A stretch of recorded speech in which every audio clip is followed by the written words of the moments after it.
Hi, this is Paul Hamilton.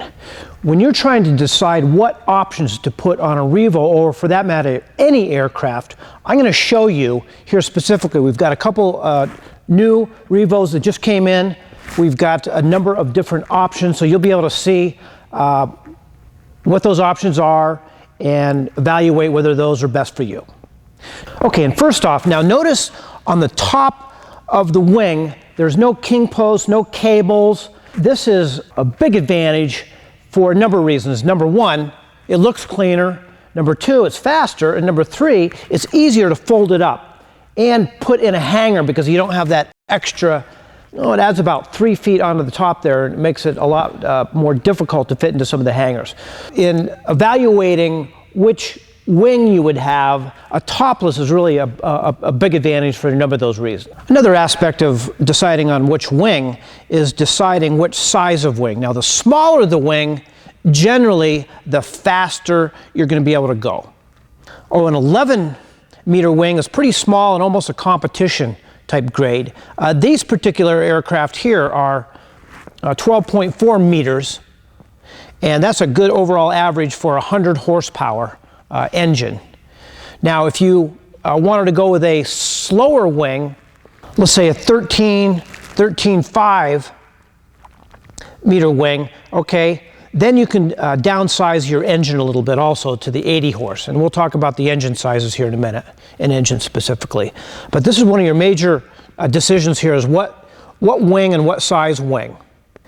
Here we have the new Rival S wings. This is the best overall wing as far as size, handling, and so that's what I choose for my own aircraft here and also this other Revo we have for sale. Okay, the next thing to look at is, do you want to go for, as far as the Revo here, do you want to go with the carbon graphite frame?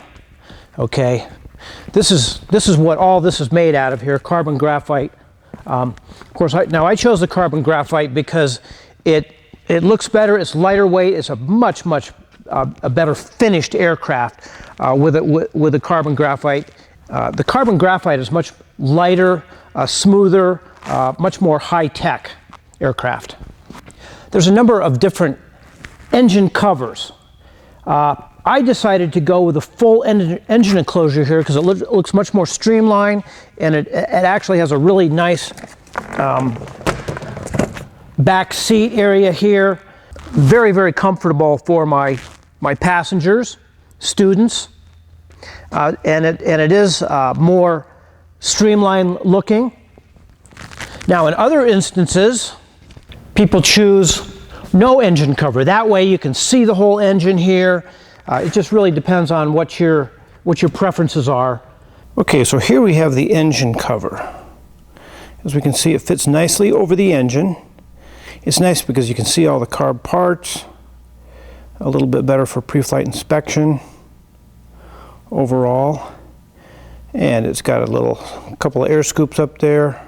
On the top there, you can see we've got a little cap for our cooling fluid to be able to put that in.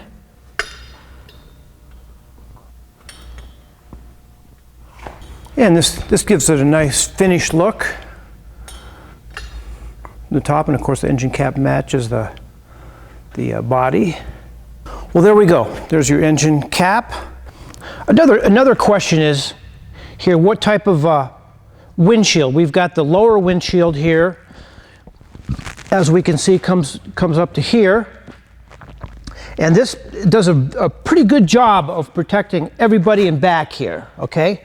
And we've also got the much higher windshield here. Now this does provide a lot more wind protection for the pilot and the passenger in back. As you can notice how high this is in comparison to the standard.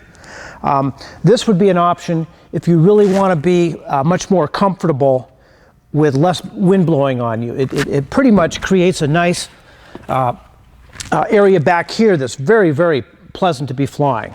And as we can see from the full engine enclosure here, we've got comes down like this, so that we've got the nice side armrests here.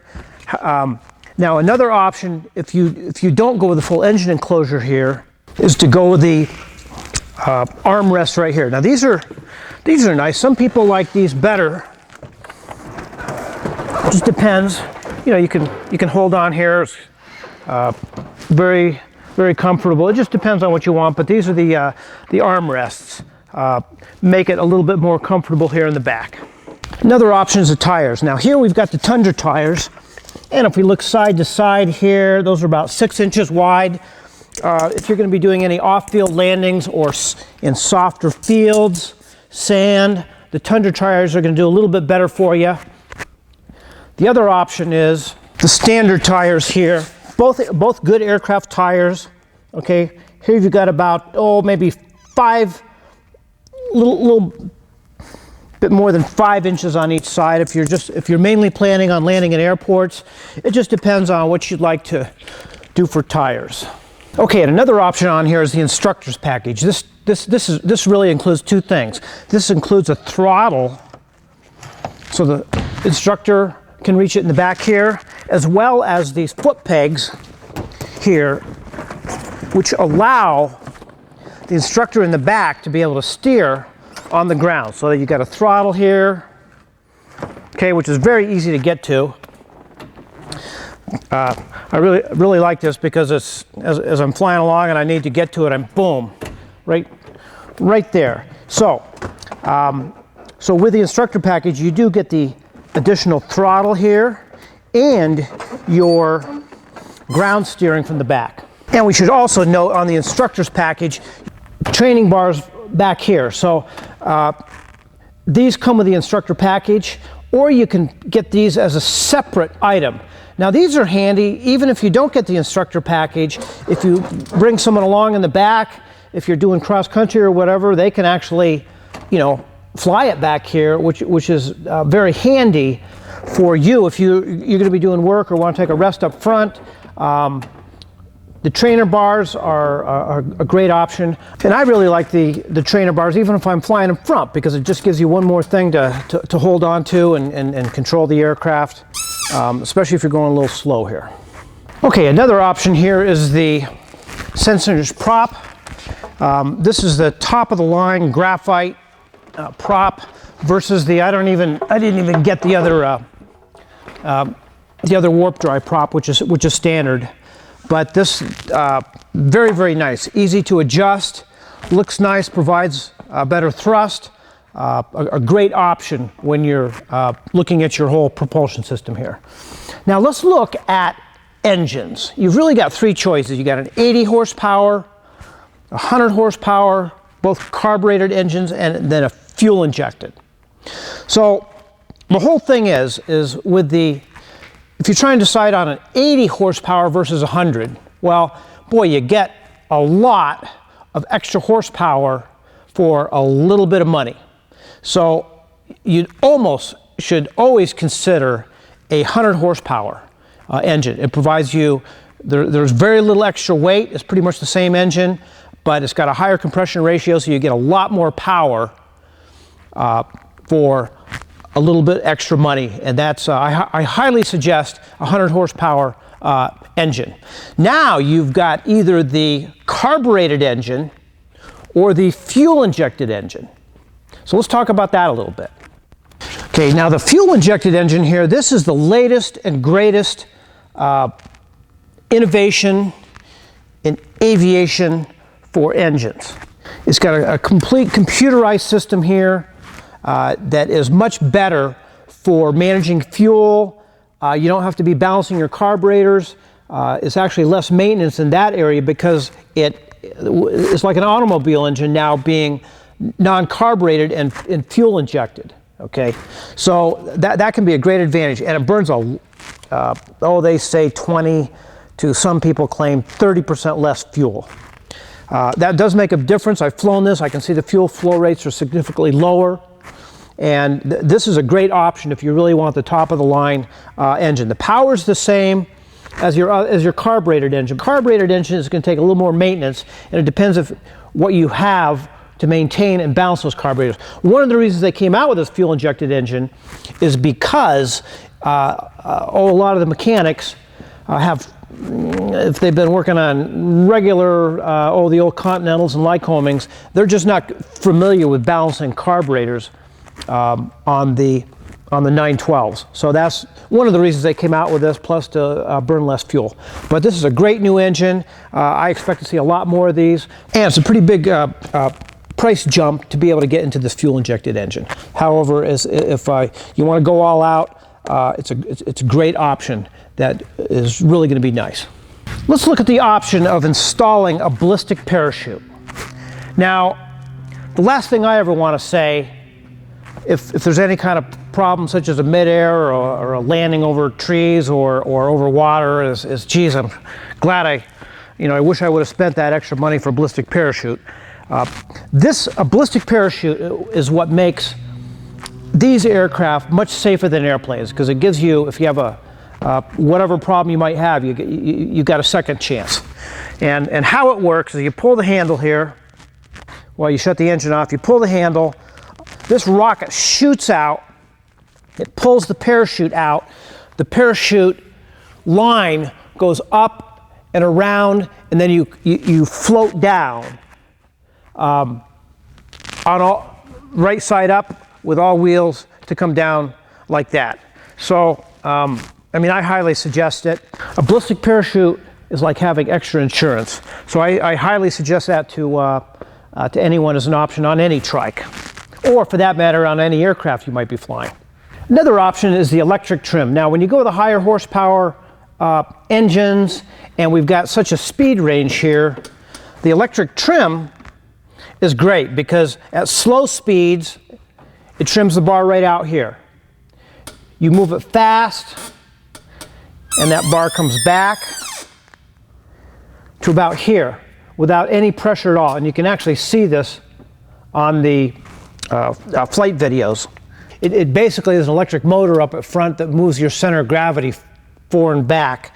A great option for flying with the greater speed range. Another option you can do is have your frame colored. Now you can see how this is all blue. We've got blue here, we got blue down here for our training bars. We've got nice blue grills here. It just gives it a nice, complete finished coordinated look. Black is nice too. A lot of people go with the black because it does, it matches the seats. It does a lot of things. If they have black in the wing, it works out good. But that's just one more option here you can choose if you so wish. So let's look at the light option. Now here we have the strobe and nav lights. Okay, and as we can see, we turn our nav lights on, and we've also got a strobe. This comes as one unit here. Really optimum here for people being able to see you. Now on this particular trike, I did not go with the landing lights, but the landing lights go here. So if you choose not the landing light option, that's what it'll look like. And if you choose the landing light option, this is what it's going to look like. Okay, and these are two high-powered LED lights, very bright, not required by law for night flight, but if you want to fly at night or just have, even for that matter, even greater visibility during the day or in low light, landing lights are a great option also. Some of the other options here, of course, a radio, which every aircraft should really have a radio, a transponder, which sends out a signal so the air traffic control can track you. It's actually very good for them to be able to see you. The transponder allows you to fly in a Class C. So transponder's good, radio's good. Over time, instrument panels are kind of like computers. They're updated almost monthly. Right now, the extreme here is a standard. You can go to some upgraded panels, and those change all the time. So that you can decide what you want to do. But obviously, your radio, transponder are great things to have up here in the cockpit. Radio is mandatory. A transponder, they're kind of expensive, but they're great for safety and flying into controlled airspace. So there's some of your basic options for the Revo, and that can really be also applied to any other trike you decide to buy. Thanks for listening, and hopefully this has helped you make some decisions on options that you want to have for your trike.